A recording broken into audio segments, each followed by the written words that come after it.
Bonjour, la cité phocéenne nous accueille aujourd'hui sous un soleil éclatant. Je me trouve actuellement sur le Vieux-Port qui a servi de décor au film de Marcel Pagnol. On va partir tout de suite pour le Panier, le quartier historique de Marseille qui est juste derrière moi. Sylvie sera notre guide aujourd'hui dans le Panier. Alors, racontez-nous un peu ce quartier de Marseille. Le Panier, c'est le plus vieux quartier de Marseille, c'est le quartier historique de la ville. Vous n'êtes pas sans savoir que la ville a été fondée par les Grecs en 600 avant Jésus-Christ. Et c'est à peu près ici, dans ce quartier, sur une butte, la colline du Panier, qui se sont installés en 600 avant Jésus-Christ. C'est dans cette rue du Panier que se trouvait le logis du Panier. En fait, c'était une sorte d'hôtel et l'enseigne en fer forgé représentait un panier. Et donc, les gens avaient l'habitude de dire « je descends au panier ». Le nom est resté et voilà, a perduré jusqu'à nos jours. Au milieu des ruelles étroites du Panier, il y a cette immense bâtisse. Qu'est-ce que c'est ?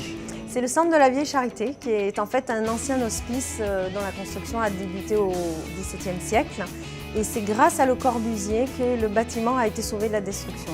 Et là, derrière nous, ça, c'est presque unique en France. Oui, c'est quasi unique. C'est en fait un dôme ovoïde, donc en forme d'œuf. Je ne pouvais pas quitter le quartier du Panier sans passer devant le bar des 13 coins, connu pour les aventures de Fabio Montale, mais aussi qui a inspiré le bar du Mistral dans Plus belle la vie.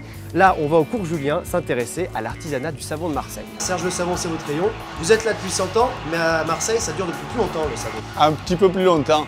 Au XIIe siècle, on trouve des gens qui font du savon à Marseille. Colbert, en 1688, qui réglemente le savon de Marseille, il oblige les savonniers à utiliser de l'huile parce que ça fait un savon plus doux, plus noble. Et la deuxième grande étape, c'est 1789, où Nicolas Leblanc met au point un procédé pour fabriquer une meilleure soude.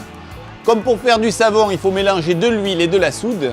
En ayant la meilleure soude, on a eu le meilleur savon. Et donc, dès les années 1800, les savonneries ont explosé et le développement industriel a été important. Serge m'a autorisé à presser un savon. C'est donc mon premier savon pressé. Là.